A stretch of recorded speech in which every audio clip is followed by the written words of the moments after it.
Hey guys, Team Global Freon here, and I am too lazy to finish Sexy Month, so you know what that means. This week we're looking at some good old-fashioned temporal dimensional chaos with no synchros. Alright. Excuse me. Kind of sick lately. Whatever. Start off with some of the big hitters. Let's go ahead and put them all out. Got Dark Armored Dragon, the classic. Everyone loves him. Have Dark Monsters, summon it, remove Dark Monsters, go boom, boom, boom, and then you win the game. Chaos Sorcerer. This guy's going back to 3. I'm only running 1 here though, just because I'm trying to save space and run a lot of stuff in here. But it's great. Remove Light in the Dark. Comes out, remove the monsters, yay. And Trag.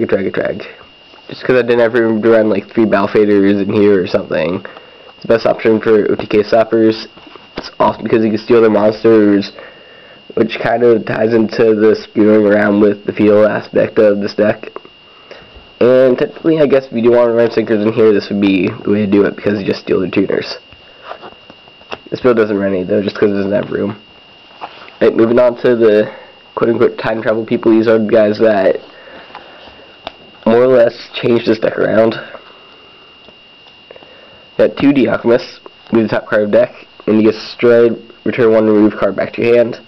This is great to help mill out your deck a little bit, and basically select what monsters you want that have been removed from play and add back to your hand. Like if you remove one of your key cards for Dark Armored Dragon, add that back and you're good to go again.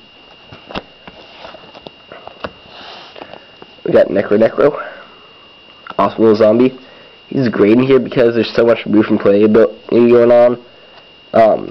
If you remove him from play, you remove from play the top 5 cards of each player's deck, which is awesome for something like a combo with Gold Sarcophagus, which I do run 1 here. Or if he just gets milled with Dimension Alchemist or Dark Armored Dragon. Good combos. Then of course we normal summon him, all remove from play cards get shuffled back into the decks, and he is 100 for each one. So you're potentially looking at, if you do this late game and you haven't done any return stuff, you're going to be getting a good 12, 14. I've played this thing, I've gotten up to 20 before, which turns me into 32 beater. So pretty awesome. Finally rounding up time travelers, we have 2 Rezaz. Awesome Monarch. Yeah. Tribute monster that has the ability to return 1 card from the field to the top of the owner's deck. Sets them back 1 turn, hence the time traveling a bit. And yeah, clears the field of the problems. 24 beater is a Monarch. You should know that big good by now. Right? We got Chaos Hunter, lovely lady that I just played last week. If you didn't catch that video, what you do is when your opponent special summons a monster, you can discard 1 card from your hand to special summon. This is good because you can discard a Dark or a Light or something to set up for your Chaos Sorcerer or Dark Armored Dragon special summoner. Now you look at 25 beater who basically says your opponent can't remove stuff from play. That means you can still screw around with it, but your opponent can't try to Kai's you. They can't try to use any D-Fidgers or Macrocosmoses or whatever else they're going to be running. Maybe Necropace on you. I don't know. It's good cards. Dark Neffy. I originally wanted to make this Neff deck, but I still have to figure out how to make it pure Neff. It might be coming out soon. Neffy is kind of old card. Same as Dark Armored Dragon came out of Phantom Chaos, and her ability is that if this card is in your hand, you have 3 or more Dark Monsters in your grave. You could remove from play 2 of them to send this to a graveyard. And when it's set that way, you get special summon during the next standby phase. And whenever this card is special summoned, you can blow up 1 spell trap card. This is awesome. Once again, setting up for stuff like Dark Armored Dragon, setting up for your D Alchemist to add monsters back to your hand, getting your Necropace even bigger when you summon it, and the fact that whenever it's special summoned, not just you can special summon it by this condition, it makes free MST with 2400 attack. Not as good as the original Phoenix with has the ability that whenever it's destroyed, revives and just blows everything up, but this fits more with the deck theme as being dark. Right, something that might be familiar to you guys. This runs a bit of Fortune Lady engine. 2 Lates. 2 darks. As I said a couple weeks ago, these are the special summoners. Her when she's removed the field, her when she destroys a monster.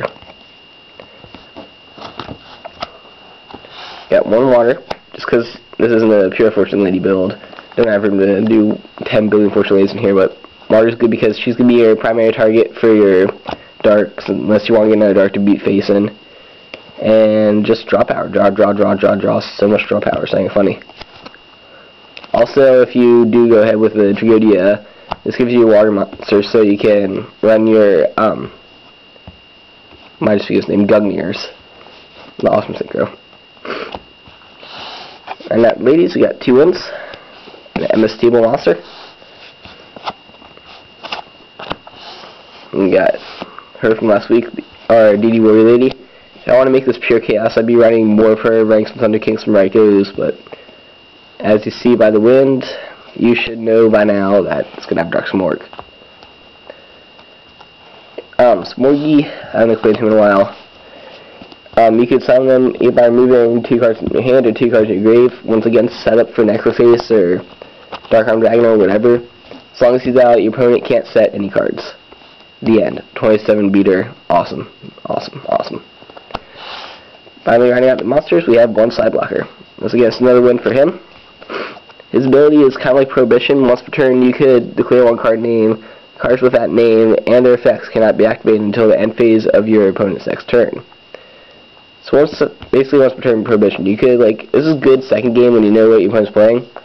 So you'd be like, oh, we play Next Sabers, Bogart Knight, or Dark Soul, or whatever. Then next turn, I was still waiting on that to resolve because it works like Cold Wave. You can just call the other card. They can't use the first card or the second one. Really good stall. Really good Prohibition. Alright, ST. First draw power. You got card destruction. Pretty obvious. Gold Sark, like I said, all your combos with your Dimension Alchemist or your Necrofaces. Fortune Future for the Fortune Ladies. And Pi Average to cycle. We run 2 Future Visions. Not only for Fortune Ladies, but just because the whole time travel aspect of spinning their cards 1 turn into the future. Once again, it says return, not resummon. So the monster is originally summoned, then removed from play, that comes back. Big difference. New card, Terminal World. Run 2 of them. This essentially turns the game into Dual Terminal, where there's no main phase 2. So you get your setup, you attack, and that's it. Turn over. This is awesome, because like stops your opponent. A lot of times they'll be like, oh, I'm gonna do this during this phase to set up and draw into my awesome card, and oh, I can't use this, your turn. Well, guess what? You just got set a turn behind. Time travel. Find some staple stuff. Trinade. Double NST. Dark Hole. Reborn. And 1 book immune. Okay, switched up. This is set for a new ban list, by the way. That's why I only have 1 book in here. Right, final traps. Yeah, spell fragments. Dark Smorg's best friend. As long as this thing's out, both players must set spells a turn before activating them. And with Dark Smorg out, that means that all they could literally do is summon monsters in attack mode and hope for the best. Great stall. At return, because this deck runs a lot of removal. Set up OTKs.